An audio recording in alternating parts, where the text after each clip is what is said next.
So, hey guys, listen, we're all trying to get more productive. And the question is, how do you find a way to get an edge? I'm a big believer that if you're getting mentoring or you're in an environment that causes growth, a growth-based environment, that you're much more likely to grow and you're going to grow faster. And that's why I love Growth Day. Growth Day is an app that my friend Brendan Burchard has created that I'm a big fan of. Write this down, growthday.com/ed. So if you want to be more productive, by the way, he's asked me, I post videos in there every single Monday that get your day off to the right start. He's got about $5,000, $10,000 worth of courses that are in there that come with the app. Also, some of the top influencers in the world are all posting content in there on a regular basis, like having the Avengers of personal development and business in one app. And I'm honored that he asked me to be a part of it as well and contribute on a weekly basis, and I do. So go over there and get signed up. You're going to get a free, tuition-free voucher to go to an event with Brendan and myself and a bunch of other influencers as well. So you get a free event out of it also. So go to growthday.com/ed. That's growthday.com/ed. True freedom is the power to possess your own mind and use it in a way that uplifts yourself and other souls. That's really good. Drop the mic. Boom. I can tell you that successful people, they have the means to be happy.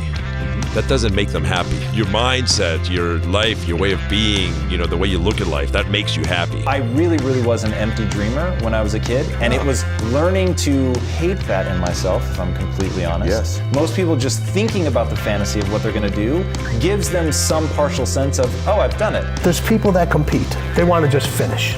Then you have individuals that win at winning. You think it's all it's cracked up to be? No, but we don't know any other way. Best answer of all time. You talk about, here's some of the steps that you went through to start to turn your life around that you weren't doing prior. Yeah. So I want you to just share some of these things. I'm going to, not rapid fire, but I want to talk about them. Voluntary discomfort, which included some phone calls you made to certain people too. I'm sure it was uncomfortable. So just take the bow around that. Yes. So I didn't know that you can't change what you're not aware of, but I was changing and I didn't realize that it was rapidly changing my life. So everything I'm about to share with you is as I connect the dots looking backwards. I saw the power of apologizing to somebody for something that I did when I was 7 years old that I didn't know that she held. I hit this girl over the head with a backpack when I was 7. And then I messaged her 6 years ago. And I was like, hey, kids do the stupidest things.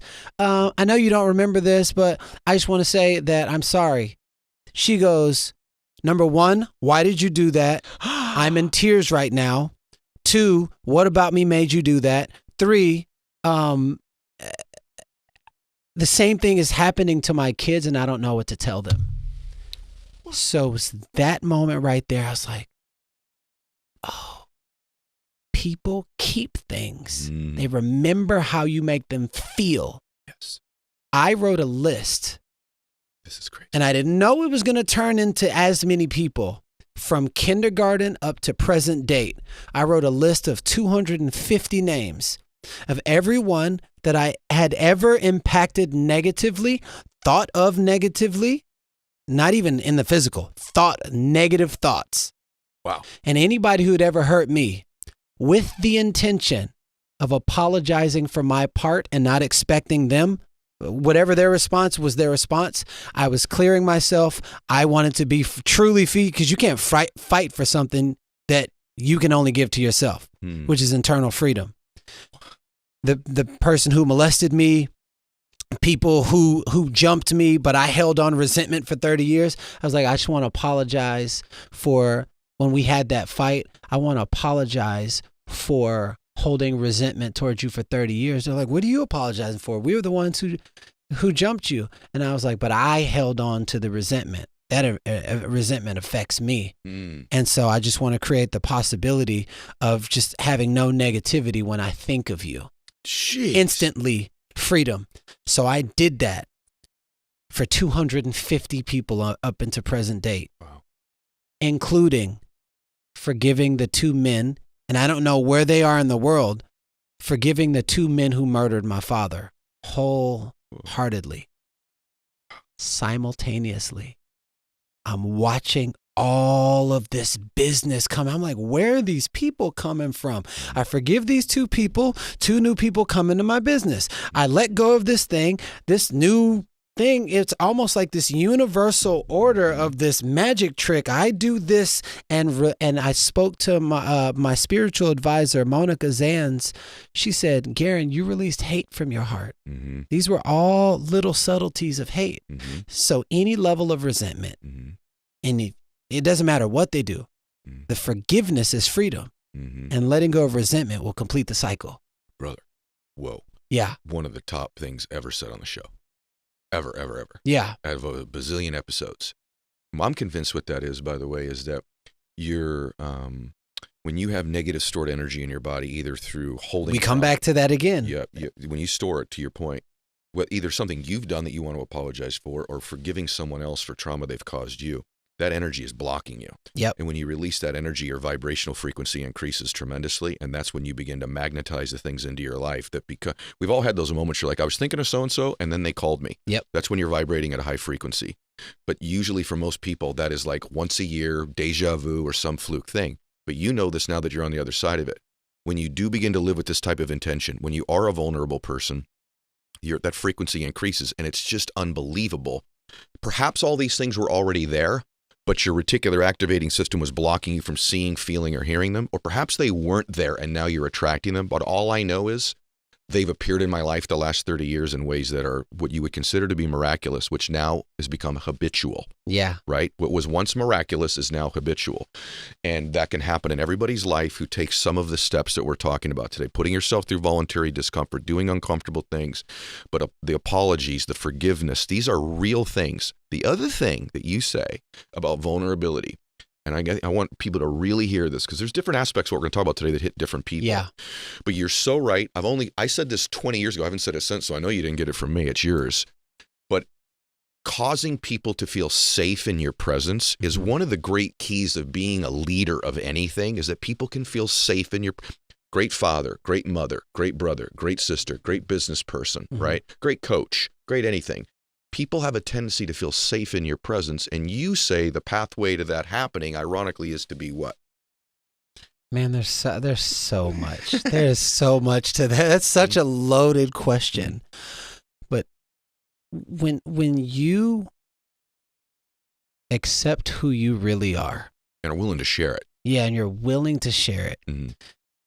and you're willing to create this, it's like a pathway. There's an energy that just comes through you through the presence of vulnerability. Yes.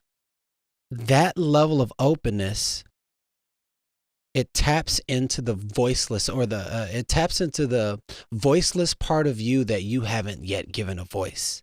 And so because you can't be what you can't see. So the second that you talk about something that most people won't talk about, and they listen to who they relate to, and then they can relate to it, then all of a sudden that part of them that they haven't given a voice goes, I'm not alone.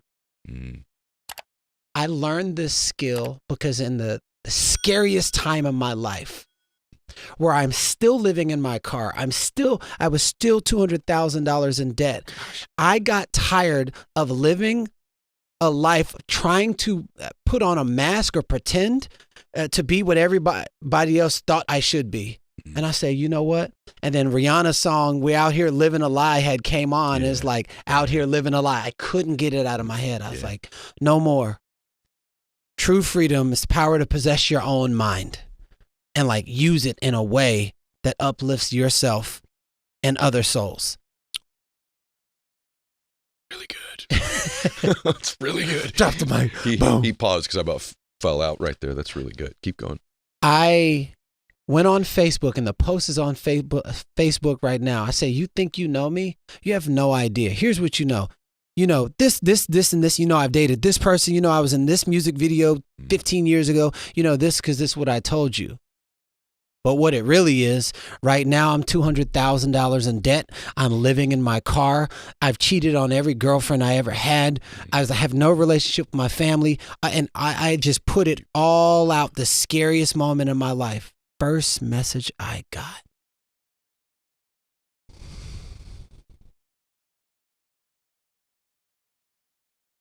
Was from a stranger. It said, how did you have that kind of strength? when I read your testimony, I put the gun down. Oh. I put the gun down. And it was in that moment my purpose was birthed. I said,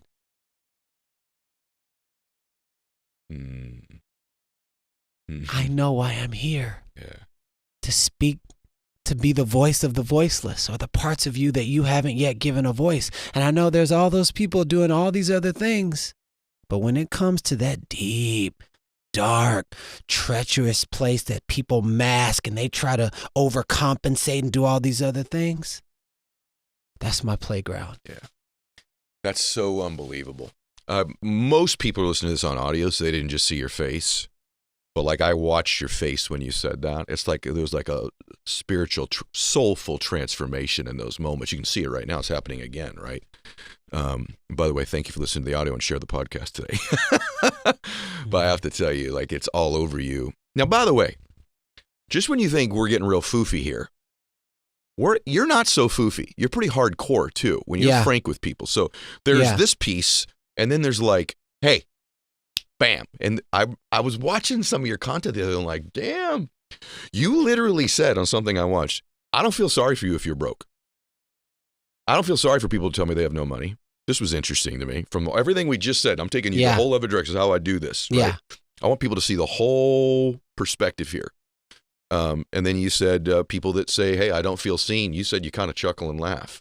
So there's a part of you that's like, hey, and I think the reason that you do that is you know now so deeply that people can change that you're not going to give them their BS ways of getting out of it. Right? Yes. But just talk about that for a second, because like, it's one thing to be what we're both talking about, being vulnerable, sharing these parts of our souls, making people feel safe. These are all things that are beautiful for two masculine men to be willing to talk about. Absolutely. Same time, though. Same time. There's this other part. He's like, I don't feel sorry for you. And, and why is that? And, well, I want you to elaborate on it. Well, I'll tell you this. I'm a big context guy. Me too. So in the same conversation, my story will always live there. Mm-hmm. The vulnerability of my story. Yeah. So, but Garrain, you don't understand. I don't have any money. And I'm like, somebody said to me the other day, oh no, it's easy for you to talk about that. I mean, you have this big house and you have the wife and you have the, I've been saying the same thing when I was living in my storage unit and sleeping on bubble wrap, sleeping in an abandoned building. Y'all are just now catching up. Mm-hmm.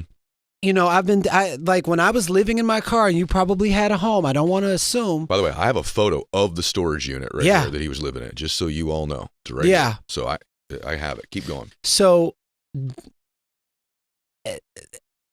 it's difficult. And now I can have empathy and compassion. Absolutely. But I wouldn't just come out if somebody was like, oh, I wouldn't just laugh in anybody's face. Sure.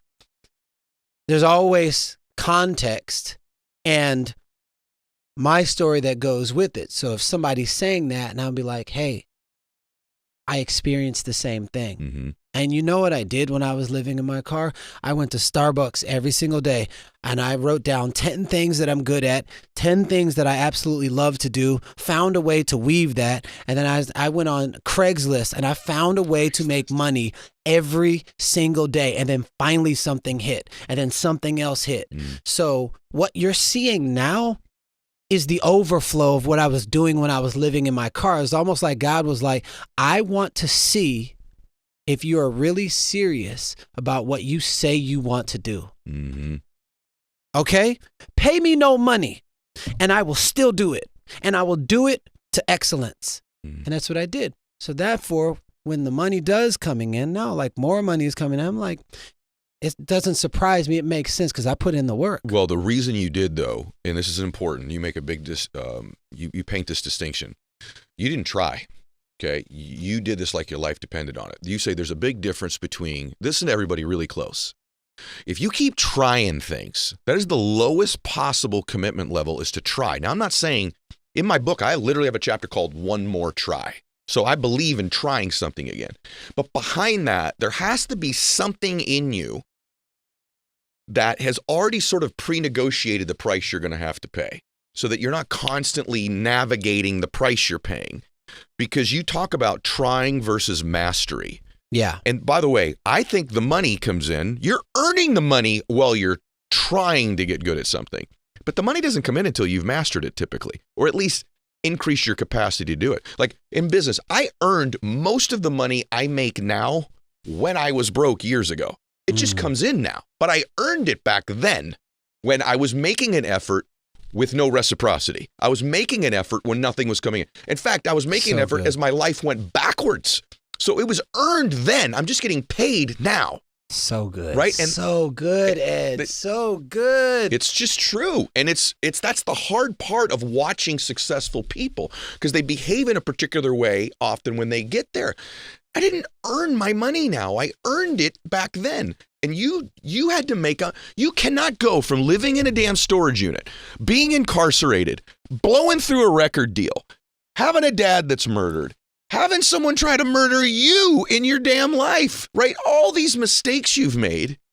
And like, I'm gonna give it a go. That couldn't have been what it was. You don't go to where you are by giving it a go. So what's the difference?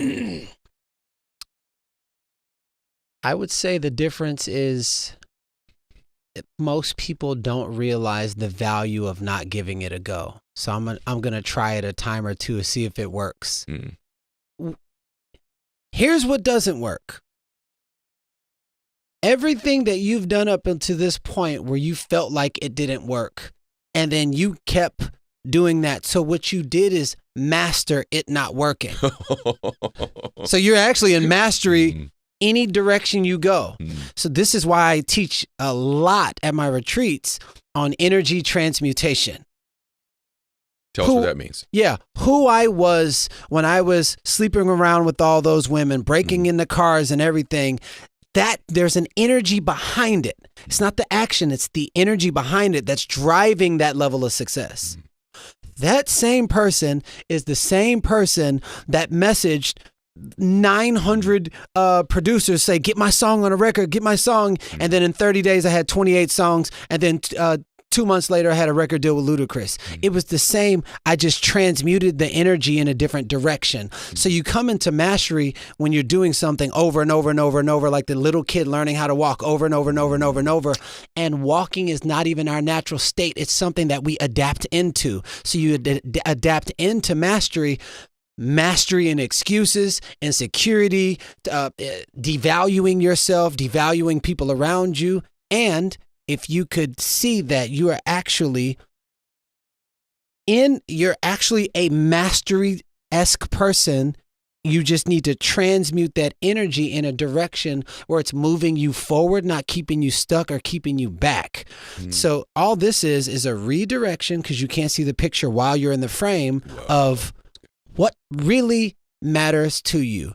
Staying in the same spot or moving forward and creating an extraordinary life for yourself and your family. I started caring that my mom was working at a job that was killing her. And she's got these back-to-back surgeries, colostomy bag, barely alive. I started caring that maybe I can do something about it. I started caring that I could support my daughter's mother, and we can come together and create Kylia's college fund. I started caring. You know what? I want my mom. I want to retire my mom. So what would that mean to put this energy into these actions, and whatever it takes? By 2015, I will have my daughter's college tuition paid for 3 years before she graduates high school. And by 2015, I'll be a multimillionaire. This is back when I was living in my car. By 2015, I'm going to retire my mom. And it all happened. I started caring about the things that actually matter to me, and I put all the energy in that direction. That's heart power, right? Yep. Yeah, you talk a lot about heart power. And I think in life and in business, you win with your heart, not your head. I think you have to have good strategies, right? Yeah, but I for think sure. you win with your heart, and most people aren't willing to put their heart into it. If you're listening to this, you got to put your whole heart into it. If you're going to be in a really blissful, loving, incredible relationship with somebody, you have to have your whole heart in it, just like you do with your kids. If you're going to build a great business or a great body, you have to have your heart into it. Your heart's 50,000 times more powerful than your brain. The electrical current is, the power of it is. Now you get your head and your heart in congruency, and you have that, now you're unstoppable. And that's really what you did. But the other thing you did, I'm just watching you. is you took advantage. You are leveraging part of your giftedness, doing what you do now, right? And I think for a lot of people, that's part of the rub as well. Is like, what's my gift? And understanding that you do have 2 or 3 gifts that are unique to you. So talk about leveraging your giftedness. Where is it? And then maybe a little bit of a tip for somebody to figure out if they don't know what maybe their giftedness could potentially be. What you were just talking about, that heart power. Mm-hmm. So the EKGs of the heart is like one of the most powerful frequencies in the world. Most people use more of their head than their heart. Mm-hmm. Well, if you imagine a little kid just tapping on your knee going, Mom, Mom, Mom, Dad, Dad, Dad, Mom, Mom, and that kid never being acknowledged, what do y'all think would happen to the relationship? 20 years from now with no acknowledgement? There wouldn't be one, because there would be no emotional closure. So the stuff you used to love to do as a kid, before you got influenced by the outside world, I'm just talking about the stuff you used to love to do that brought you the most freedom, is connected to the truest essence of your heart. Yeah. So I had a young lady, and I'll wrap this up quick. I had a young lady say, she was like, I don't know. I have the husband, I have the job, and I have the money. I just feel like something is missing. I said, what'd you used to love to do when you were a kid? She said, I used to love, instantly changed. I used to love to dance. I was like, how did it make you feel? It's like time stopped. When was the last time you danced? 20 years ago. And I literally said, if you know what that relationship is like, if you ignored your kid for 20 years, now imagine your inner child. And every time and every day that goes by, the thing that you used to love to do gets walked over and forgotten. That's the inner child going, Mom, Mom, Mom, Dad. So what's missing, or potentially, is the alignment of your spiritual self and your physical self wanting to come back home. And the what's missing part is me telling her, sign up for a dance class. Don't think about business. And when you go there, set a powerful intention that I'm going to take the little girl inside of me dancing. Do it just once a week. She does it once a week. Libido comes back. Yep. The relationship with her husband starts thriving.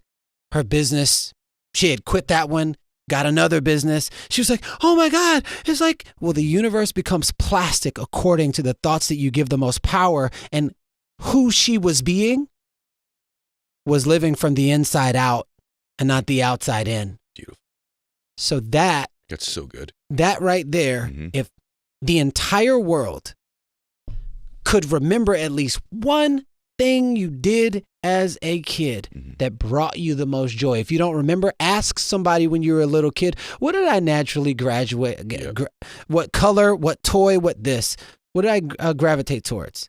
And just spend 5 minutes once a week with it. Watch what happens in 30 days. Okay, I'm going to give you an example of how brilliant you are, okay? So I was thinking recently about one of my, happiest friends. Just loves what he does. Listen, there's lots of sources of happiness in life. In fact, you are the source of your happiness. But when you're in the process of doing something that's your giftedness, you tap into it at a deep level. You're in the process of serving other people. And we've done all the studies now. Actually, you get more dopamine in the process than the achievement. When you achieve something, actually, there's a dopamine crash. It's the pursuit. It's the process, right? It's the actual work. One of my happiest friends did exactly what you've described. And I'll validate your work with this. He's actually a lawyer. And he's in his 50s. And this dude's just a stud. He's super happy. But here's the story. He had been an entrepreneur till he was 30 and made a lot of money and was miserable. And he said, I got to this achievement and I didn't get any happier. And he said, you know what? I started to think about when I was a little guy, 5-10 years old, what did I really like to do? And he goes, it's funny. I like to argue. I liked to argue. And he goes, and I was also the dude, if there was a fight on the playground, I'd go protect the small kid because he's a big dude. And he goes, so I started thinking, when I was a kid, what brought me the most joy, I love to argue, kind of debate with people. And even as a young boy, we all have a child like that, right? So some of you have a child like that. And I would protect people. He goes, I think I want to be a lawyer. So this dude at 30 years old went to law school, got his law degree, and now has a law practice. And in his 30s, found his giftedness and his go zone by tapping into his heart. Yeah. So this isn't all like this esoteric concept stuff. Yeah. This is real stuff. Absolutely. And by the way, maybe that thing isn't what you're going to do for a living. It's going to be your hobby. For me, I loved to run when I was a kid. Yeah. And I've had some major injuries to my legs playing baseball. It's a long story, but like I really can't run like I used to.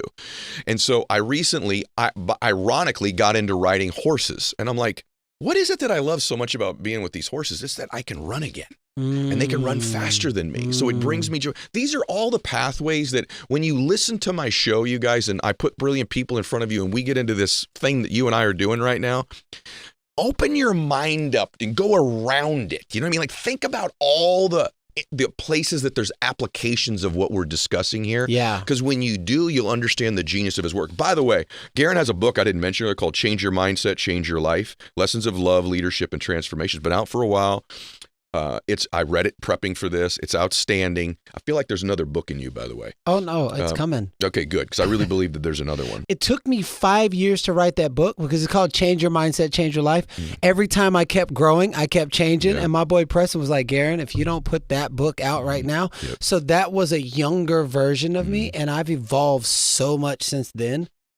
Well, by the way, one plenty. other thing they should know is you have this incredible book and you like had a learning disability or something in school, right? Like let's just, so it's like whatever your excuse is, I want to put somebody in front of you who's probably going to take it away, everybody. Yeah. Right? Like you just take away people's excuses, but you also feed their dreams. You feed their spirit. You ever work with, I'm just curious, I've never asked you this even privately.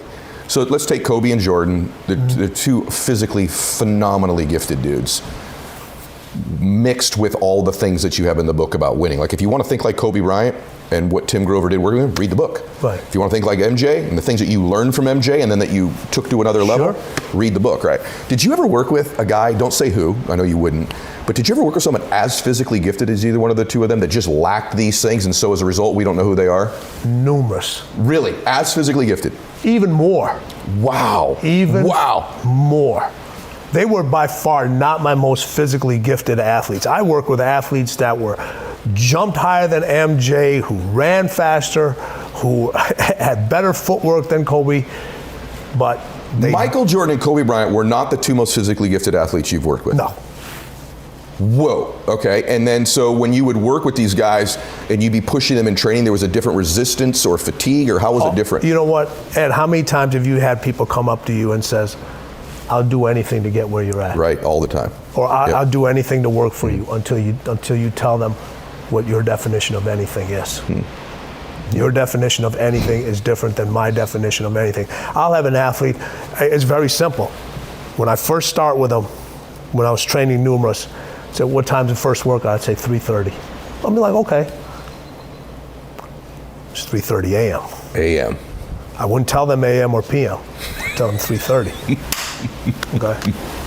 So myself, my staff, we're sitting waiting, because winning doesn't sleep and it doesn't understand why you do. That's awesome. So then we come back they roll in the gym about 3:30. Like, what are you doing here? They're like, you said 3:30. No. I said, you got the wrong time. And I said, when does a new day start? And they look at me and goes, I said, no, the new day starts at 12 midnight. That's right. That's a new day. Mm-hmm. All right. What are you waiting for? And even if you tell them, hey, MJ did this, Kobe did this, if they don't have it, they don't have it. They don't have it. Do you think it's a lack of obsession? Like you said, you've referenced a couple times, like sleep at night, your bed doesn't sleep and all that. One of the things that, I'll be honest with you, there's a lot in the book that hit me, and you guys go get the book. Winning, Tim Grover, real simple. Get it anywhere books are sold. But there's this part of the book, man, it almost made me cry audibly reading it, but I did get water in my eyes, and I'm gonna get water even explaining it to you, where you're talking about being asleep and that you get these visitors at night. And I know those visitors very, very well. I have them too. It's attached to my obsessions. And I don't think the average person who wants to really win understands the extent and degree of obsession required. They don't. So can you elaborate on that visitors that you get at night? Everybody thinks obsession is a bad word. Mm-hmm. It's not. I love to use the people you're a great example. Ed, why keep going? Look at the house. Not only this house, the other house, and the other house, and the plane. And if people pay very close attention to what was just said, probably about 20 minutes ago, what did you say? I don't know if I consider myself a winner. That's obsession. That's obsession. And I love to use your plane story as an example. You went from a very nice sized plane to even a bigger plane, but it's still not your 747. That's right. That's true. It's not your 747. Yeah. All right, that's an obsession. That's a healthy obsession. That's what gets you out of bed. That's what allows you to, when you get out of bed, when all the skeletons are lined up next to you and telling you, you can't do this, you're not able to do this, you're not able to do this, you get up every single morning and you shake their hands and give them a hug and say, Yep. what do you got for me tonight? Exactly. I got you. Because you're a part of me. You're a part of me. And people put it's funny, winners bring all of them wherever they go. And most individuals, the best part of them, the thing that allows them to win, the thing that allows them to be obsessive, the thing that allows them not to care what other people think, the things that allow them to deal with hatred, the things that keep them going when nothing else will, they keep in their closets. The best part of them, they keep in there because they're worried, what are people going to think about me if I let those things out? I always say this, all right? Everyone says, I'm afraid to become that person. Yeah. You should be more afraid not to become that person. Be afraid not to become that person. You're a big thing about, meet, I want to, at the end of the journey, I want to meet my better half and say, hey, what did you leave behind? Or I was like, hey, this is the person. Shake hands with them. Shake hands with them. If you can't become that person, you're never going to be able to shake that person's hand. Yeah, I'd much rather, I live in more fear I live in way more fear of not becoming that person than I am about not trying to be him. Big time. But I want to stay on this for a minute. I get these visitors at night too that you get. So I don't want people to think that winning is all like rosy and glory and beautiful. It's nothing. It's really not. And I'm not even, you have to know this. Here's the real, I've never said this on the show. You have to really know these truths so that you can actually decide you still want to win. Yes. Right? Because what does come with becoming this way now at 50, and you're 56 or 56. 56, you look great. I've had 50 years of having these visitors in my life at And they're night. not going away, Ed. They're not. That's what everybody wants to do. The people just want to sweep them under the rug. They want to keep them in the closet. They don't want to talk about them. That's what makes you successful. That's what makes you. That's what makes you special. That's what makes you different. And what did we say? Different scares people. Winners and winning scares people. And they don't want to win because of that. They're trying to win, they're trying to balance, they're trying to fit in.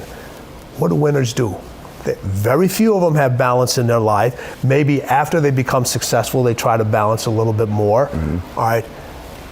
There is no balance early. They don't care what other people think. They're extremely obsessive. They know it.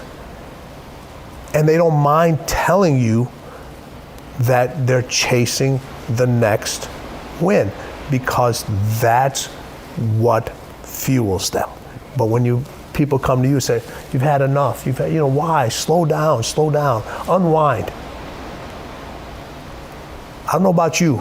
I do know about you, I should say that. We are at our most uncomfortable when people tell us to unwind. We like to be wound up. Yes. We like that. That's like a part. We have our unique ways of unwinding. We don't need anybody to tell us to unwind.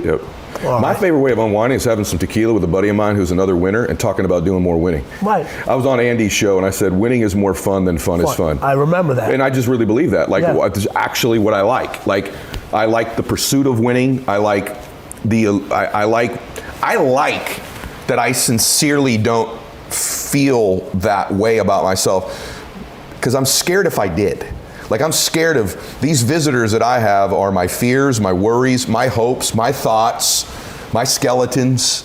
Yeah. You know. They take all those forms. And you don't know what form they're going to take that night. And you know what? They're going to sit at you with the table. They're not going to, I put this in the book. When you travel, those skeletons are traveling with you on the plane. They're my constant companion. All the time. Yeah. And if you notice, everyone looks at you and you fly on that plane alone. I've said, Ed's never been on that plane alone. It's true. It's true. He's never been on that plane alone. They're with me all the time. All the time. And you know what?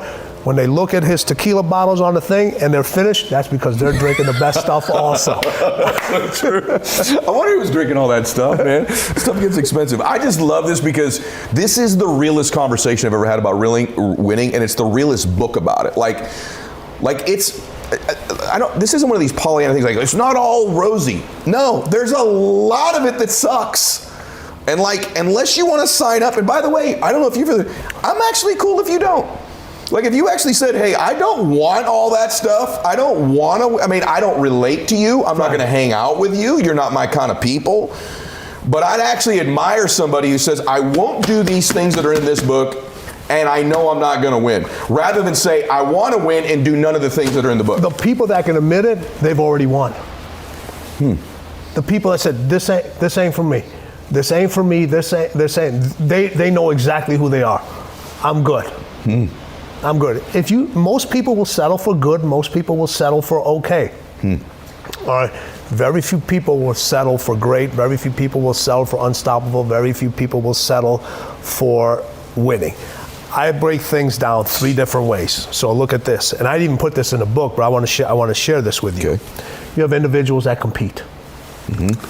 Everybody competes, you know that. Yep. You know, you play golf, you love golf. Sure. You know, you go out and your golfing partner, I don't know, what's his real name? His real name is Kelly Gwynn. We call him Richard Cabeza. Yes. Dick Cabeza is head in Spanish. I got it. Okay. Everyone that's wondering what that's his name, because half the people don't know, that's what Richard Cabeza Everybody means. knows him. He's going to be signing autographs. He does. Cabeza. He goes out now. People are like, I love you with Mylett, man. Can I get your... He's had people take pictures with him. It's awesome. You know, so... And I'll get into it a little bit later about that. But there's people that compete. All right. Everybody knows how to compete at something. All right. And for most people, when they compete, they want to they want to just finish. That's their win. They just want to finish. All right.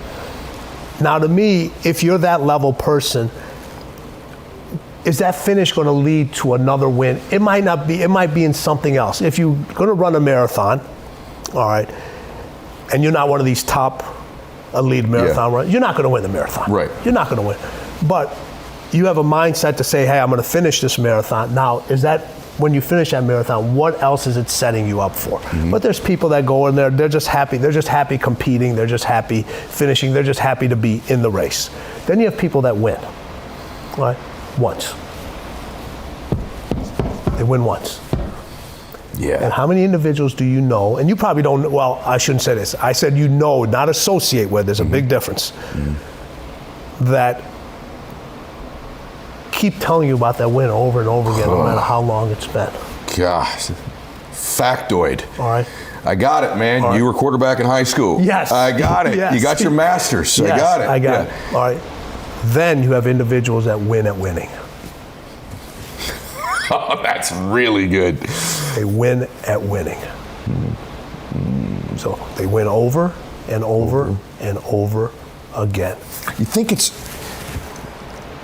all it's cracked up to be? No, but we don't know any other way. Best answer of all time. Very simple. Everybody we don't know any other way. Best answer of all time. We can't accept it any other way. We just can't. I wrote a best-selling book. Crap. I didn't have to do another book. You wrote a best-selling book. Right. You know, You have another book coming out. Mm-hmm. You don't have to do any of this. But if you didn't, that would be more detrimental to you. You don't know any other way. Yeah. You just don't. Yeah. You think that, by the way, I'm loving this, just so you know, because I know people that might be listening say, hey, this is a little bit dark, like, welcome to winning. Like, that's why you see so many people. I watch Nick Saban after he wins these national championships. He's gotten a little bit better at it the last couple of years. Have you noticed this? Yeah, just a little bit. Just a little bit, like 1% better. You know what? Either his wife or somebody in his family told him. Hey, at least smile for the interview after, right? We can get back to work tonight. But you watch these prolific winners. So I did love to watch MJ celebrate that win in the evening that he won, right? Or, you know, the few times I saw Kobe actually celebrate the win. But I know the next day they're back to work. I watched a Saban, and like for years he'd win these national championships, and you could already see the grimace on his face for the next year in the post-game interview. In the post-game, yes. Right? And like, I think people look at it, they go, well, then is he, and I think to your answer, you're right. Like people say, well, is he really enjoying this? Yes, and he knows no other way. So maybe it's not all, I wonder if you ask, is it all it's cracked up to be? I think some people might say, no. But it's all I know. It's better than the alternative of living with losing the rest of my life or not trying. Yes. Right? All right. There's a reason it's lonely at the top. All right? And it's not because you want to be surrounded with other individuals. That's not the part people, when they talk about it's lonely at the top. It's alone because nobody understands what's going on in here. Of what after you've just won, what you went through, and you're already thinking about the next. You're already thinking about the next, and people can't comprehend that. And there's people whispering in your ear, and they're saying, enjoy it, enjoy it. By the time they say enjoy it, you did enjoy it. Now you're already thinking. Yeah. Do you think it's that, I'm just thinking right now, I'm asking you this, because you watched this and you've done it in your own life. Like, you've had two careers. You've had a career where you helped, which you still do, where you help other people win. And then there became this point in your life where you were individually winning as a speaker, as a coach, as a writer. It's an interesting thing to watch with you. You were the behind the scenes guy, then you weren't the behind the scenes guy. Do you think that it's like a dopamine thing, like when they win, like they have to get another one, like like it's an addiction? Do you think winning becomes an addiction? It is an addiction, and the only place where you can get that high again is the black market in your mind. It's the only place. Because you only know where that entrance is. You only know where that hit is. You only know what that drug is. And here's the crazy part about it. The next win has to be bigger. It has to be bigger. It has to be bigger. It has to constantly keep getting bigger and bigger and bigger. So true. It sounds like a sickness when you're listening to this, but I actually think it's beautiful. I actually think you were born to win. And you learn over a lifetime how not to. As a child, don't do this, sit down, be a good boy, get in your place, do this. Then the world starts treating you. And I think you move further and further away from your own nature. I think we were born to win. We were born to do something great with our life. I don't know, that's a saying to me.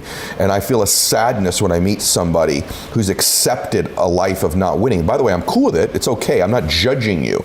But as someone who wants to pursue that expression of myself, or that, I just wonder what I would be like, if I could, what it would be like, what I would be like if I could get to the next level. I'm fascinated with, like, I think the people that I really enjoy, they're curious people. Like, I want the next experience. I don't want to live in the previous experience. Like that guy was like, hey, I made $1 million in 2009, and it was like in the mortgage boom or the crash or whatever. Yeah, I'm not really interested in living in those times. You're not, because it's always about what's next. It's always about constantly staying in the range. It's constantly about changing your mindset. The language of winning for people that win is completely different than the language of winning from other individuals. No, you sit here and you talk to people and they describe, when I talk to all my athletes, I said, describe winning in one word to me. And everybody would think about, they would be like, it's happy, it's euphoric, it's all those things, and it is. But those constant winners, their answers were, it's unpolished, it's uncivilized, it's nasty, it's hard, it's dirty, it's unforgiving. And then Kobe comes up and says, it's everything. It's everything. And if you think about it, and very few people are genuine about this, all right? And you know the ones that are, and you know the ones that aren't. How do you feel when somebody's really close to you and they win? It's an unbelievable feeling. Unbelievable feeling. How do you feel when you win? It's an unbelievable feeling. Even though it's short-lived. How do you feel when your kids win? It's unbelievable. Yeah. All right. That feeling is everything. It is everything. That feeling is everything. It's amazing you just said that. I'm reading the book last night, and I called my wife about halfway through the book. Because when you read your work, even in the first book, you talk about in this book, the most controversial part of the first book was the dark side. Yes. You talk about it in this book. And then when you're reading this, you're like, this winning thing's mean. This winning thing's unforgiving. This winning thing doesn't give a shit if you sleep. This winning thing doesn't care, right? Like, you go through, you're like, this is almost... And if you're not careful, guys, you would think, because this is truth, it flies in the face of everything you always hear, but you would think that it's not something that you really want. And the evidence of it, I said to my wife last night, I said, the evidence that winning is where you belong is how happy you are when you see your children doing it, if you have children. Yes. When your children win a spelling bee or get straight A's or hit a home run or win a golf tournament or do anything exceptional, the amount of joy you feel and pride when they win, I have a feeling that that's how God feels when he sees one of his children win. And I think this is something we all miss, that it is a grind, it is difficult, but if you ever wonder whether you belong winning and that's the path you should pursue, just ask yourself a question about your children if you have them, or your parents, or anybody that you love and care about. When they win, how do you feel for them? Right. I literally said this last night. So I've heard you speak numerous times, and what people don't know about this, like when we're on the stage together at this at a same event, I'll stay just to hear you speak. Vice versa, as you know. I will stay. The last time I heard you speak was at an event, and you were talking about a golf tournament you were with your son. With Max, yeah. With Max. Yeah. It's an intense story. Yeah, it was in Atlanta. Well, we went from playing golf to winning. Yes. That was the decision. Like, to your point, like your book. And by the way, I've said this earlier in the interview, little words from people, a caring statement, a little bit of access to some information. And I've said this many times, just haven't said it to you, but like, I thank you because, I've had people say, oh, your son gets all your stuff. And yeah, he also has talked to Grover. He's also talked to Grover. And just so you guys know, I really, truly believe that one of the reasons that my son is excelling is you. And your information, little whispers you get him, a little direct message, a little text message, a little access to a call like you've done for my son. And I think that's the other thing that people don't know. Winners are generous. Extremely generous. Extreme. You know why? Because they're truthful. They tell you how it is. It's not rainbows. It's not unicorns. It's not sprinkles. This is what it takes. This is what it takes. And other people, they don't want to. We talk about the stuff nobody else wants to talk about. Right? Does that make us bad people? In many people's eyes, it does. But it also, we're the few people that are going to hold you accountable. We're going to tell you the truth, and people are going to say, you know what? Everybody else sugarcoated it. These individuals told me exactly how it is. That's what the book Winning is about. Now, I don't want people to think that it's all this thing. If you read the last chapter of the book, it kind of ties everything in, and it explains why winners go through this journey. Why they go through this journey. Because I have this thing, it's like everyone talks about it's the journey, it's not the destination. Well, to me, why in the hell are you taking the journey if you don't know where the hell the destination is? What are you just aimlessly going to be running around? All right, every time when you get on your plane or you get in your car, you know exactly you're going from here to here. Now, you may have to take a detour to go somewhere else to do whatever you're doing, but you like, this is where we're going. You had a post a couple of days ago, man, it's nice to own a jet because all of a sudden I got to go wherever your destination was. So a few weeks ago, I wore this cashmere sweater on the show. A lot of you said you loved it. And I got to be honest with you, when I used to try to elevate my style, you know, the brand stuff I'd buy would break the bank with me. I hated spending money on stuff like that. But with Quince, I get high-end, versatile pieces at prices that you and I can actually afford.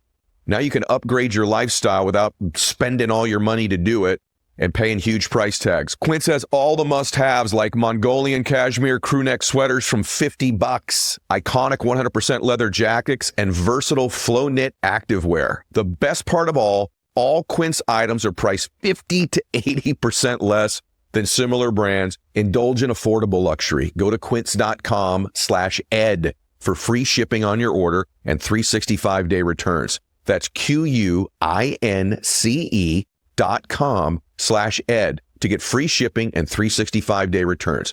Quince.com/ed. This show is sponsored by BetterHelp. So what are some of your relationship green flags? Maybe it's when your partner thoughtfully listens to you or anticipates your needs. We often hear about the red flags that we should avoid, but what if we focus more on green flags in friends and partners? If you're not sure what green flags look like, therapy can help you identify what they do look like and how you feel when you get them. And it's something you deserve more of in your life. Whether you're dating, married, you're building a friendship, maybe you're just working on yourself. It's time to form relationships that love you back and that feel good in your life. Therapy with BetterHelp can teach you positive coping skills and how to set boundaries in your relationships and in business. And it empowers you to be the best version of yourself, which is really what this show's about. They've got more than 30,000 credentialed therapists with a wide range of specialties. Discover your relationship green flags with BetterHelp. Visit BetterHelp.com/EdShow to get 10% off your first month. That's BetterHelp, HELP.com/EdShow. This message is sponsored by Greenlight. So you've probably been thinking about 2025 for quite a while now. For everything you want to do, like deciding where to take the kids on vacation, everything you have to do, like figuring out your budget for the new year, all of that stuff. I have to tell you, this year, I think you need Greenlight in your life, especially if you have a family. Look, looking ahead for your family as your kids get older, it's important to teach them important life skills. One thing you don't get out of school is how to solve problems and how to deal with money. Some of the most important things in the world we don't teach in school. Financial literacy is one of the most popular topics on this show with adults because they didn't learn it as kids. And that's where Greenlight comes in. Greenlight is a debit card and money app made for families that lets kids learn how to save, invest, and spend wisely. Greenlight's the easiest and convenient way for parents to raise financially smart kids and for families to navigate life together. And that's why millions of parents all around the world are already using Greenlight. So start your risk-free Greenlight trial today at greenlight.com/ed. That's greenlight.com/ed to get started. Greenlight.com/ed. You use the word, and this thinking that you just said is contrarian thinking. Okay, it's contrary to culture. It's contrary to popular opinion. To start the agency was a contrarian move. You actually have that as part of the work in the book called Be Contrarian. Yep. Does that mean don't always participate in group think like everybody does it and be constantly innovating? Because you also talk about that in the book too. I think that's exactly what that means. You know, it's think on you. It's think. You know, don't follow. I remember, you know, another thing that my grandfather and my father always used to say to me. They used to say, when everybody's buying, you sell. When everybody's selling, you buy. Interesting. Right? Yeah. Like that's what a contrarian is. I do that, by the way. I just put a post out about this, Mo, the other day. I'm like, when everyone is thinking one way, I try to always think the other. When they're all going one direction, no one makes money in the pack. Nobody gains market share in the pack. Nobody gains a great life in the pack. And I mean, it's like what we're dealing with right now, the First Republic Bank, right? Like, is it the time to buy? Right. It's down 85%. Right? I mean, it's a good bank. I got to be careful. Great it's supposedly a pretty good bank. I'm debating the same thing myself. I'm like, I kind of get what's happening, but man, that's contrarian thinking, exactly. right? Like you're not following everybody. You know, by the way, I'm not telling anybody here to go buy. 100%, not at all. I should amend that good bank thing. It's a bank. I'll just leave it at that. It's a bank. I don't know if it's a good bank or not. Right. I got to be really, really careful about that. Do you think? By the way, I'm loving our conversation. It's really cool for me to have like this part of my friend that I see like revealed to me in detail, like the science behind the art, because you know I've always admired the things that you do and how you go about doing them, but now I understand the processes to which you do them. I want to go all the way back for a minute because it's one of my favorite stories in the book, because you just said it. I think a lot of people that get into sales don't realize you are self-employed, but you have to operate like you own your own business. You have to think like an entrepreneur. A lot of people do this. They have a full-time job. They work like 12, 14 hours a day. All of a sudden, they get to be an independent contractor, have a job, and they think they're on vacation. They work 2-3 hours a day. I'm like, no, when you do that, you actually have 5 jobs. You have 11 jobs. It's going to require more work, sheer momentum to get it off the ground. And you kind of caught that entrepreneurial bug, you call it in the book, young, with this thing with your dad, right? This story. And I think this is illustrative of thinking like an entrepreneur. And it's one of my favorite stories in the entire book because it explains you to me and it explains a lot of your success to me. So tell us that. Another recession, my father came up to me and he said, Mauricio, it's time to either, work or go to school, but, I'm not going to pay for you to be a dumbass anymore and, just pretend you're going to school, right? And I literally said to my dad, I go, give me a couple of days and I'll get back to you and, let you know what I want to do. Mm-hmm. And he was supportive of me going to school if I was going to go to school, mm-hmm. right? I wasn't supportive of me going to school if I was, going to go to the bars. Mm-hmm. Right. And I got back and I said, Dad, I'm going to come work for you. Mm-hmm. And, he just taught me so many things, man. He taught me the value of the penny, right? Which is in my book, and you guys will love that. It's a great story. It really just makes everything so real. And it just teaches, it helps you teach your kids, how to save. It helps you teach yourself how to save and how to, understand that value because, I always tell everybody there's 100 pennies in a dollar, right? The day you can figure out how to give me 102, I'm in. I'm your partner. It says that in the book. Yep. Right? So, we go through that whole process and he teaches me how to fight for cents, literally. Like I would, I'd come back and I'd be like, Dad, I sold, 100,000 yards for 97 cents. And he'd be like, yeah, go back and give me 99 cents. I'm like, really? Like, Yep. And you start adding that up and it adds up to a lot of money. Yep. Right? But then eventually it's like, you're in sales, you're creating your own momentum, you're creating your own things, you get that entrepreneur bug, and I ended up meeting, somebody that we sold fabric to that was struggling, and I loved their brand. It was 90265. It was a clothing line. The guy was awesome. His name's Bron Roylands. He started the company. Really brilliant guy. He was actually a makeup artist. He used to do all the makeup artists for Justine Bateman and Woody Harrelson. Oh, really? And he had all these amazing people that were his people. And But they didn't have credit. It was a startup, et cetera, et cetera. And I'm sitting there in front of these guys, and I'm thinking to myself, well, these are the fabrics I sell. Like I've got all of this shit, sitting in my warehouse. Right? Yeah. So now you start thinking as an entrepreneur, and you start taking your salesman job into this next piece, which is like, how do I build a business, right? Mm-hmm. And so from there, we built a business, right? And we built something else, So and there was an exit out of it too, right? And there was an exit, and we sold it. It was not a profitable exit for me. Mm-hmm. It was more of an exit that got me out, and I paid all my debt, and I paid all my people, and I walked away with it. Yeah. But it was a great learning lesson. What is? Let's talk about your public you for a minute.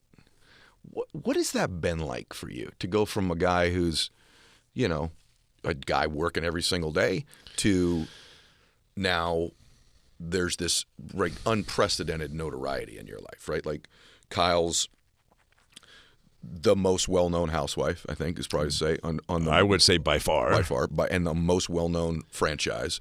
And then obviously that's transcended over and doesn't hurt you in building your brand either. But I wonder what impact that's made on you, your family, your life, the good and the bad of it. What comes with that?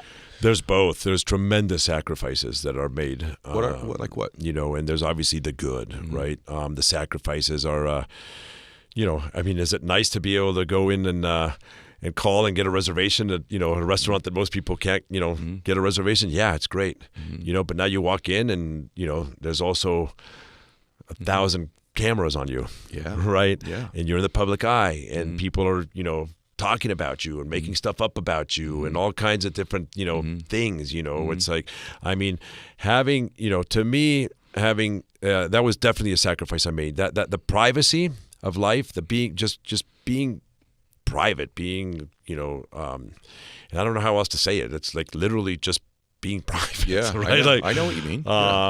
It's amazing, right? And so many people want to be publicly known, and they want the notoriety, and they want the celebrity status, and all of those things. But people don't realize what a huge sacrifice comes with that. Yeah. And it's not necessarily bad. It also brings money. Right. The benefits of building a brand, all those benefits, other things. Right? I have made it very clear. And if it wasn't for the Real Housewives of Beverly Hills, if it wasn't for television, if it was, I think we would have still grown. I think we'd still have an amazing business, right? Because before I ever got on television, I was already the number one agent in California. Yep. But there was no way I would have built the business I had as fast as I have without television. And you talk about that. So building a network and building a brand. Maybe you're not going to be on the Real Housewives of whatever, but I think business has become not just about who you know anymore, but about who knows you. And that's why social media does matter, and why building a brand for any entrepreneur out there, I believe there's value to. Do you agree with that? 100%. And you nailed it. You don't need television to build the brand. Right. I mean, let's be clear. It certainly helps. Right. It gets it out there, but not everybody. There's not 10 million shows seats. or 100 million shows. Right. There's only so many seats out there, as you said. And but but I've seen amazing brands built.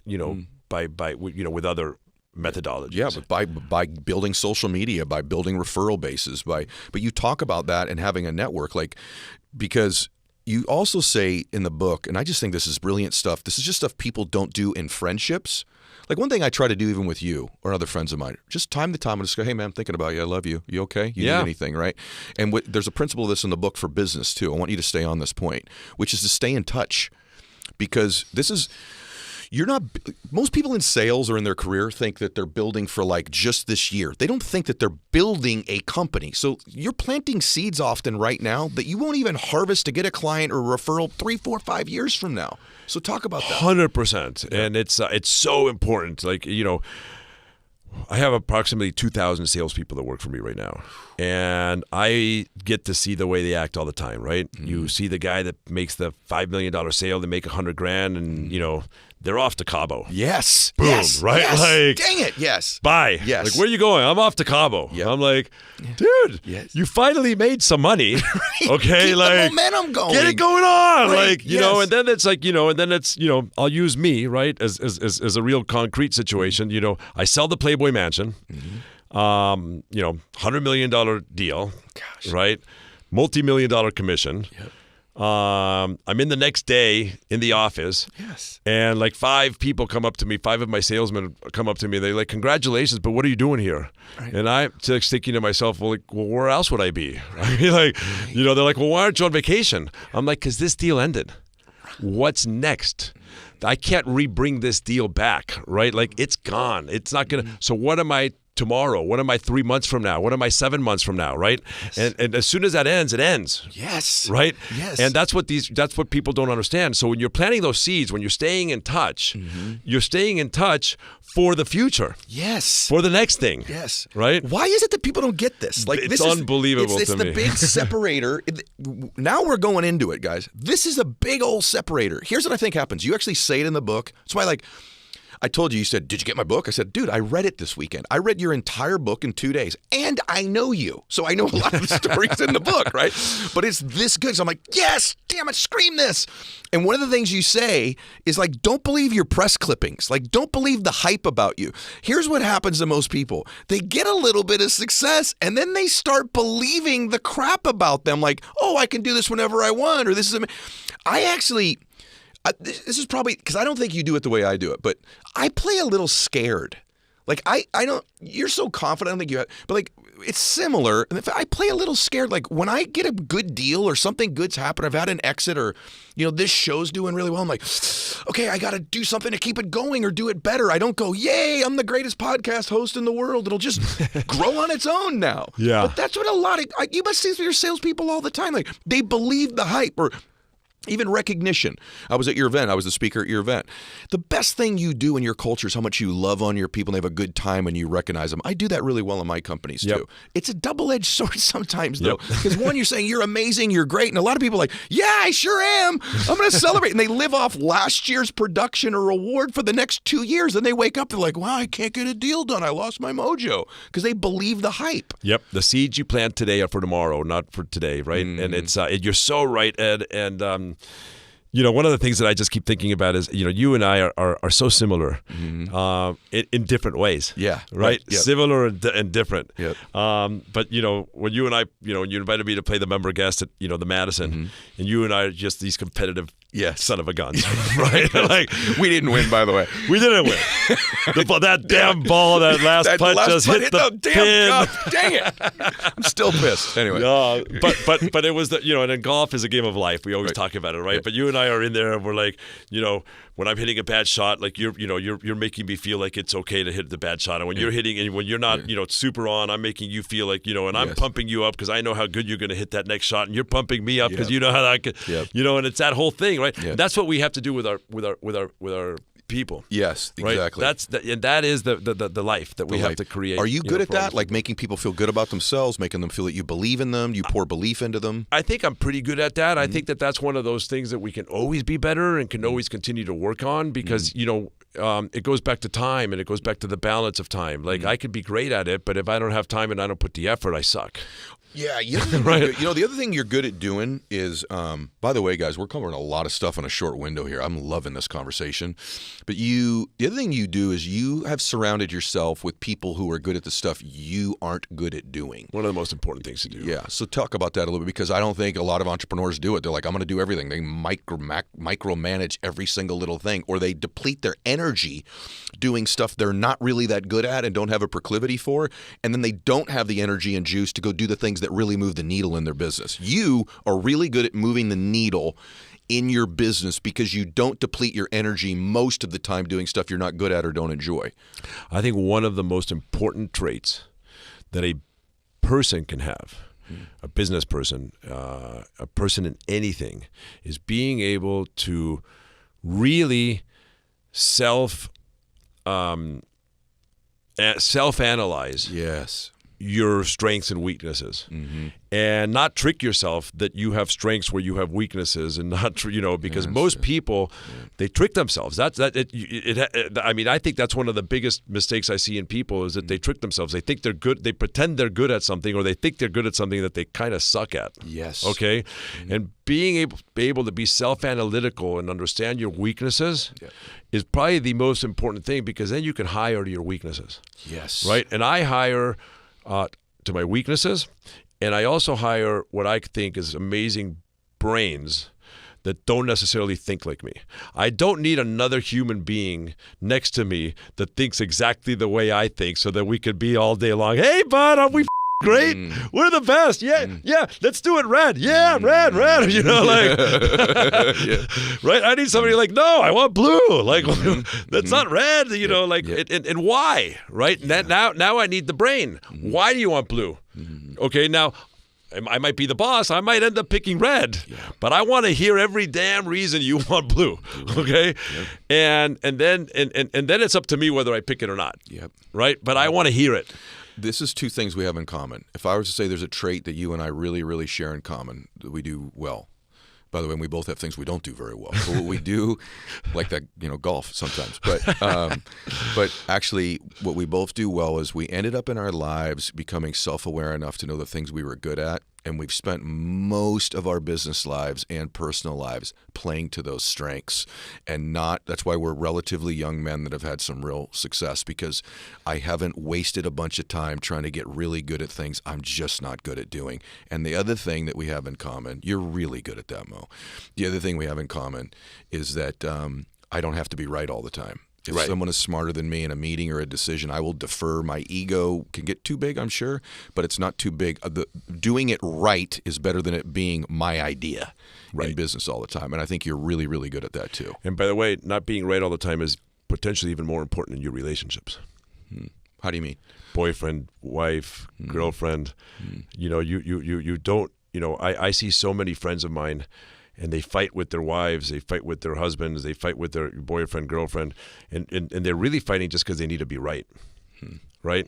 If you can learn that you just don't always have to be right, it could go a long way in your relationship. Really, really true. I do that with Christiana a lot of the times. I'll say, hey, listen, I don't need to win this. Right. This is not about me winning and you losing, or me right and you wrong. Sometimes it's just like we can even agree to disagree, or I'll just take your idea and we'll go with it a lot of the time, because life's pretty damn short. At the end of your life, you're like, man, I won 11 of 12 fights with my wife. Yeah. There's the scoreboard doesn't matter in this stuff at all, yet we do it. By the way, we do it even in negotiations and deals too. Yeah. I'm sure you've had that even in escrows where they're going the wrong way. You're like, no, I'm right. Yeah. Well, it doesn't matter if you're right. What matters is the deal gets closed, right? Yeah. And you got to be able to defer when you do it. Yeah. You've had a glimpse into the most financially successful people in the world and famous people in the world. Let us in a little bit.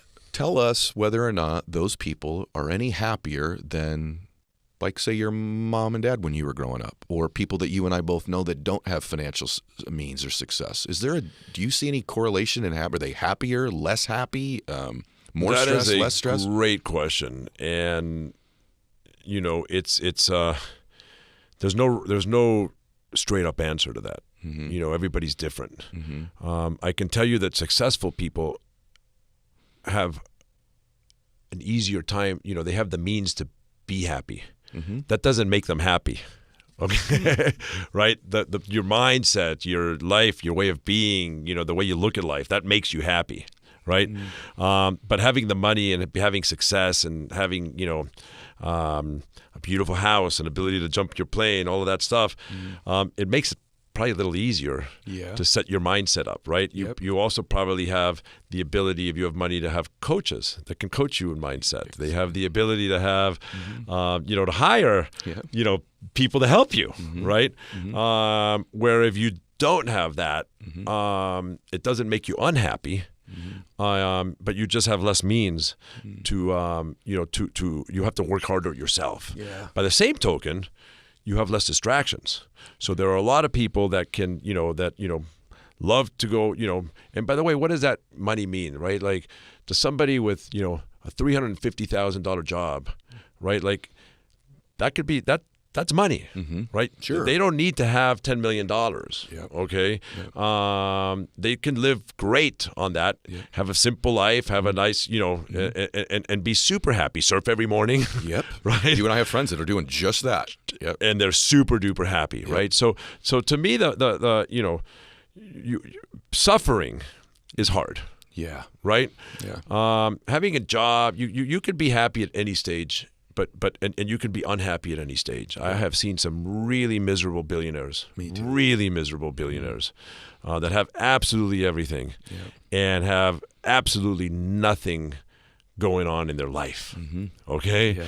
And I have seen some valet parkers that are thrilled to be alive. You're right. Yeah. It's interesting that today, when we're recording this, I just had this show come out with this study that was done at Harvard. It's an 85-year-long study, dude, and they studied 2,000 young men. 1,000 of them were Harvard sophomores from probably pretty privileged backgrounds, wealth, abundance, most of them, and then another 1,000 of boys from like broken, underprivileged families in Boston, poverty. Mm-hmm. They studied them their entire life, like everything about them, not just like surveys, like in-home meetings, brain scans, MRIs, talk with their kids. And there is a correlation to exactly what you just said, which is that there's no correlation between massive wealth and happiness, but there is a correlation if you can't have your needs met. If you can't meet your needs and pay your bills and eat decently and have a nice place to live and take care of your family in need and emergencies, that suffering does cause a lack of happiness. But the massive abundance doesn't necessarily do it. So what you've seen in your laboratory of your life is really true. How about this? Any through lines on financially successful people?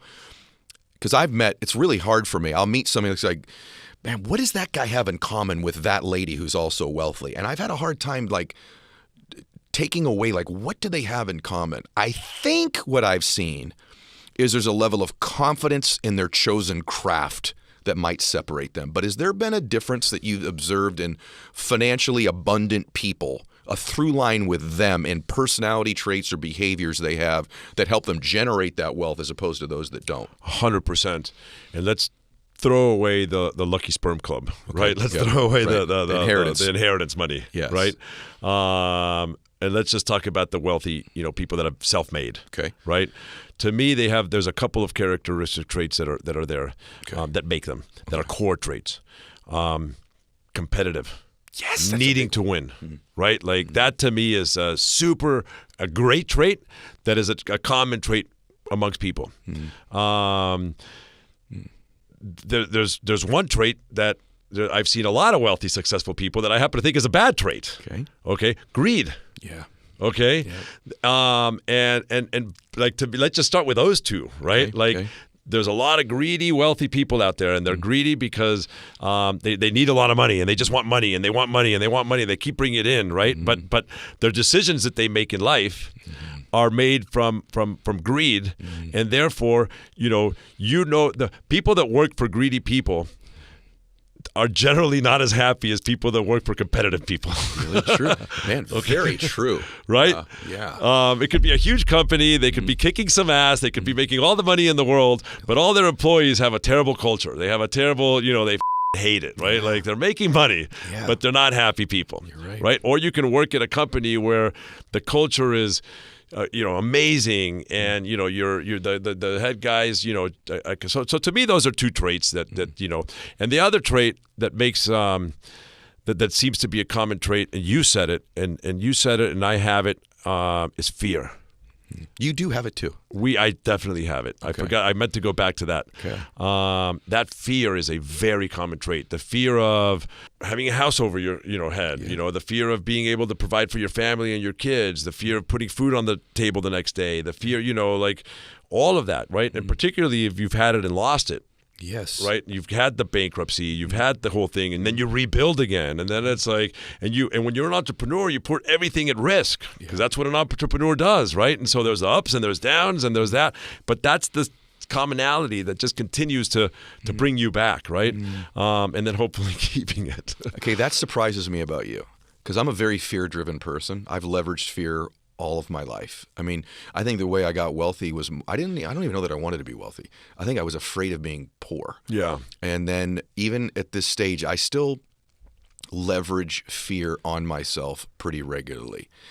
But I think you can almost see that on me. I'm a pretty intense, wound up dude a lot of the time. Whereas you, it seems like it's bubble gums and rainbows most of the time when I'm around you, because you're so positive. Even this story you tell in the book where you come home and Kyle says, "How was your day?" And you're like, "It was the greatest day of my life." Yeah. And so there's this mindset of yours. So how do you nuance that duality of staying super positive? Because this is really profound stuff that you're saying right here that only really, Mo, like I think the thing I admire about you is there's a level of genius with so much humility that you're unaware of your genius. Like, I actually am not totally sure you know every reason why you've been successful, because you have so much humility for a dude with such genius. So how do you know how you nuance, like, living in some fear, leveraging it, but at the same time, you're a really positive, optimistic person? 100%. I'm extremely optimistic, super positive guy. Yeah. But I can also tell you, I had kids, very young, right? When I married Kyle and I met Kyle, I already had a 5-year-old daughter, right? And I was 25 years old. I had Alexia at 26. I had Farah, so I had 3 kids before I was 30, okay? And I can tell you that I definitely have kind of that old world lifestyle where, I'm a man and I need to provide for my family, and I need to, I am the provider, even though I wanted to make sure, Kyle, that made every decision in her life, right? I never wanted to hold her back. If she made money, if she did stuff, like that was just extra, right? Like that was great, right? But I never wanted to have that be her pressure. I needed to be the provider. And so, because I was so young with kids, I definitely, and again, I was borrowing money from my grandfather, from Kyle's mom, from my father, in order to keep a roof over my head, right? And in order to keep a roof over my kids' heads, and to give them, a perceived good life, so that I can, make them feel confident and all of that stuff. And so because of that, and I developed a fear of losing, which also, despite all the risks I've taken, despite all the things I've done, I can tell you that I've been so conservative on so many investments that I've probably have left a lot of money on the table. Okay, Me too. Because I haven't been willing to take that risk. So I have that fear. Me too. I'm just a positive son of a gun. Me too.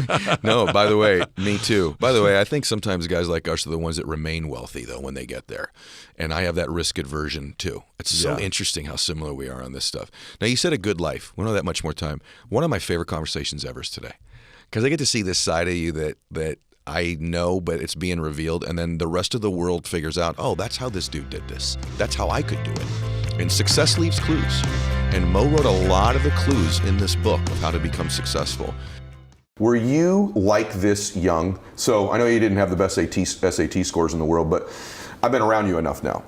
I consider you a freak, which is a compliment coming from a guy like me. No, I take it as I think such. you know what I mean. Yeah, You're uniquely driven and wired to pursue greatness and to make an impact, no pun intended, in the world at a level that most people have not yet realized they're capable of, even though they are. Sure. And so, did you know this young? If we went back and looked at this kid who grows up in Washington State, was there already these obvious insights and clues that you were going to turn into this guy? What were you like as a young guy? No, there definitely were not clues. So when I was a kid, I didn't show any signs of promise, to be really fair. And my own mother, when I left for college, I almost chickened out, and I was like, I don't want to go, I want to just stay home. And she was like, no, you need to go, pushes me out of the nest. And then literally every day since, she's tried to claw me back. So one day, 3 or 4 years ago, I said to her, Mom, you were the one that kicked me out. I wouldn't have left if you hadn't pushed me. So why did you push me? Yeah. And she said, with no malice whatsoever, I just always assumed you were going to fail. Oh my gosh. And now she had never been always my biggest cheerleader, always rooting for me, telling me I could do it. But quietly, just inside, she was like, you didn't show any drive. So the one thing I will say is I was grandly ambitious. I always said, I'm going to be rich, I'm going to do this, I'm going to do that. Always, since the time I was a little kid. But I didn't have the drive to see it through. So I really, really was an empty dreamer when I was a kid. And it was learning to hate that in myself, if I'm completely honest. Yes. And to not allow myself to be an empty dreamer, to force myself to get the skills to actually execute against it, to not be in any way, shape, or form pacified by saying I'm going to do something, which is actually super dangerous. Most people just thinking about the fantasy of what they're going to do gives them some partial sense of, oh, I've done it. Whereas I stopped letting that be okay for me, which largely came down to embarrassment I felt around my wife working when I had no job. And that was the time, she was my fiance at the time, but that was when I really started to go, okay, you've made a lot of promises to this woman and you're not on a path to keep any of them. Wow. Our stories are unbelievable. I did not know that, and our stories are unbelievably paralleled. I was in the same situation, by the way, where I was sort of an entrepreneurial unemployed guy while she was paying our rent, right? So I relate to that too. I'm just curious, I want to make sure I think you're one of the great American business stories. Wow, man, thank you. And not only because of the wealth that you've accumulated, but because of, this word's overused, but it's so true with you, because of the impact you're making in the world because of your success. That's what I admire. As you know, that's what I'm trying to do with the Max Out program too, and just with my life. So what I don't get is this connection, so just help me understand it, because you know that I know your story, I'm fascinated by it. How do you get from a 990 SAT into USC? How I got into USC itself, this makes me a little sad. This is one part of the story I wish were a little different. Okay. I cheated all through high school. So the one thing so I graduated in the top 10 of my class. And you were a good cheater. I was a good cheater. And this is one thing I will say. People talk about network and they talk about charisma and all. It's just real. And so I was nice. And that got me a long way. I remember in 7th grade, so one of the guys I would later cheat off of in high school becomes my absolute best friend in the universe. But he's on the spectrum, right? The autism spectrum. And in 7th grade, he wouldn't talk to anybody.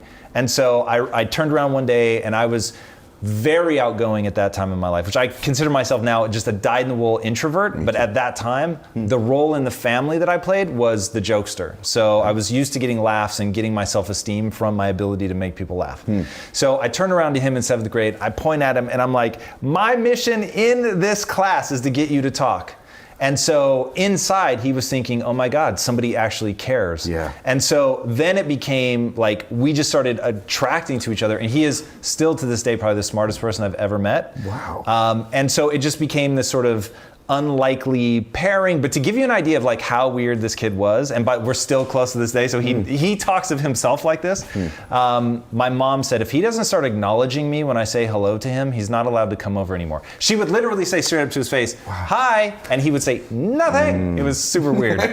And so I was like, dude, you just gotta say hi back. And so he credits me with teaching him like social skills, and I credit him with helping me graduate high school, basically. So, but I always believed, With graduating high school. literally, and Right. I always believed that I could do the work, but that other things were more important to me. So I told myself a total bullshit story, which was that, hey, I could be working and earning these grades, but I'd rather like learn how to talk to girls and how to like socially engage. It's total BS. Okay. I'm well aware of that Yeah. now. But at the time, it really felt totally justified. And I was like, they're not teaching us things that are going to help anyway. Nobody can answer why algebra is going to be useful to me. And so I just felt like that was fine. But when I went to college, day one, I said, okay, I'm going to be taking on a massive amount of debt. I'm learning the thing that I love. This is what I want to do with my career, so I better actually know how to do it. So the phrase that I repeated in my head over and over and over was A or F, sink or swim. I will not cheat, not even one. It doesn't matter. Okay. Either one of those is acceptable. The only thing I care about is that I do every bit of work myself. And I stuck to that. So my grades in college are and I did better in college than I did in high school. And you didn't, is this true that you want to be a filmmaker? Yes. Right? Very much But so. you didn't know that there was a difference between USC Film School and USC? Dude, welcome to growing up in Tacoma. So Okay. first of all, like nobody really knew how this all worked. So I went to USC because my dad had a friend who made almost an offhanded comment. My dad was like, oh, my son wants to go be a filmmaker. And the guy was like, oh, USC is the best film school in the world. Okay. And so my dad comes home and goes, I hear USC is the best film school. So I was like, well, I guess I'm going to USC then. Literally, I didn't even think beyond that. Okay. It is the only film school that I applied to. I applied to one state school and then to USC, and that was it. Oh my gosh. And I got into USC, and I just thought the way college worked was you tell them what your major is, right? People talk, you declare your major. Right. So I thought, cool, I'll go declare my major. And then in the prep, so I've already committed, I've already said I'm going to USC. I've turned down the other offer that I had at the state school. It's done. I'm going to USC, taking the financial aid package, all of it. Then they come to your town and they orient you to like what it's going to be like, and they show you pictures and all this stuff, and I'm so excited. And then, I don't know if I asked a question or if it just came up, and they said, something about how to get into the film school, it's a separate application process. And I was like, whoa. Your heart dropped. What do you mean? Literally, my heart dropped through the floor. And I was like, oh God. And so then I was like, what are the requirements? And they said, well, we like to see a 1300 on your SAT. And I was like, what do I do now? And that was the beginning of like real panic. So what did you do?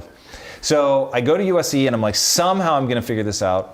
And you have mandatory counseling. And I go to the counseling and they look at what I've signed up for, and I've signed up for film classes like I'd already been accepted to the major. And they said, Tom, listen, right now, you're gonna end up spending a 5th year at this school because statistically you are more likely to get into Harvard Law than you are into USC Film School. Do not do this. We see people do this every year. Get out of these classes, take normal general education requirements. And I was like, no, I'm gonna get in. And it's the one time in my life where someone looked me point blank in the face and they said, you are going to fail. Like, it's not a question of if, you are going to fail. You are going to spend a lot of money. And they were doing it from the position of like, look, I don't want you to waste the money. But they were so aggressive about it. And there was something in them telling me that I couldn't do it that I was like, oh, I'm definitely doing this. And so I found there was a guy that was on the admissions committee who offered, like, you could go join him for lunch. And so I went, he made the offer to like a class of 350 people, and I was the only one who showed up. And I was like, how is this possible? So I said to him, look, I got a 990 on my SATs. What do? I really want to get into film school. And he said, Tom, SAT stands for Scholastic Aptitude Test. It's supposed to tell me how well you'll do on college. You've already missed the freshman class. You're not going to get accepted then. So you can only get accepted as an incoming junior. But as an incoming junior, I don't care about your SATs because I have 2 years of college to look at. So we said, if you don't want me to worry about your SATs, just get good grades. Okay. So I said, cool. For the next 2 years, all I'm going to do is get good grades. I didn't date. I didn't party. I didn't drink. I literally didn't leave my dorm room. I worked. I put my head down for 2 years and I just worked. And I got, if it wasn't a 4.0, it was like a 3.95 or something. So it's never that clean. Like I want my story to be, hey, I learned that if I just put my head down and work my ass off, I can get whatever I want. That is unfortunately not what I learned, because I believed at the time you're either talented or you're not. So I wasn't in film school to become a filmmaker. I was in film school to learn the technical side. How do you turn on a camera? Where do you put a light? Things like that. But I thought you either have the ability to tell a story or you don't. So I believed myself to be a natural filmmaker. I just believed I had talent. Okay. And so I go to film school and everything is proving. So first I gamble, right? And I take all the film prerequisites, even though they tell me not to. I get into film school, so that feeds my ego. Then second, so you have 2 classes that are like testing you to see where you're at as a filmmaker, and I smash it. First class, smash it, and your second class, you have to team up. And basically everybody wants to direct, and anybody that wants to be a cinematographer that's good, all the directors are fighting for them. And so not only did I get the cinematographer everybody wanted, but I got to direct. And then we killed our film. It was amazing. So now I'm like, I'm the shit. Right. Like literally every egotistical belief that I had about myself being naturally talented is just happening for me. It's effortless. I'm not even putting that much energy into it. I mean, other than the physical production, which is exhausting, but I'm not like trying to be more artistic. I'm trying to learn how to turn on cameras and stuff like that, but I'm just a naturally talented filmmaker. Okay. So everything in college is leading towards only 4 people in your class get to direct a senior thesis film. So all the people, everybody else crews, but 4 people get to direct. And I was chosen as one of the 4. Wow. So literally the narrative in my head is I am naturally talented. You either have it or you don't. And I have it. And I'm very grateful that I have it. Okay. And then I make my senior thesis film. And it is the most catastrophic, horrific, crash and burn, embarrassing thing I've ever gone through. The class is making fun of me. They're cutting up reels of my film to make a joke out of it. I mean, it was abysmal. Oh my gosh. And in that moment, I realized the cold, hard truth. And this is, when I tell this story, people think, oh, now he's just being hard on himself or being overconfident. I'm telling you right now, I didn't have talent. And so in that moment, I realized I don't know how to tell a story. So whatever natural talent looks like, I didn't have it. It was so bad, I stole the master from the school. No way. Yes, because I never wanted it to be seen again. So like that, like this is a really, so that leads into the darkest period of my life. Okay. So I graduate, and you would think, hey, but you worked so hard to get in film school. Why isn't that the ringing narrative? And it just wasn't. The ringing narrative was, you thought you were talented, you're a fool, you don't know anything. And I couldn't afford to furnish my apartment. So I was literally laying on the floor of my apartment. I had an air mattress, but I was laying on the floor of my apartment. With a degree from SC. With a degree from SC, taking every remedial job that I can get, because I now my ego is so crushed. Smashed. I need to be the smartest person in the room. It's like the only thing I have left. Well, at least I'm naturally smart. So I just put myself in dumber and dumber rooms, which means I'm making less and less money. I'm selling video games retail at one point. I mean, it was really bad. You're putting yourself in dumber and dumber rooms so that you were the smartest person Correct. in that room. Got it. I wouldn't interview for a job unless I knew this person at some point in the interview will say, why are you interviewing for this job? You're better than this. It's interesting to me the takeaways you have from experiences, because in life, it's not the experiences happen to us, it's the meaning we take from them.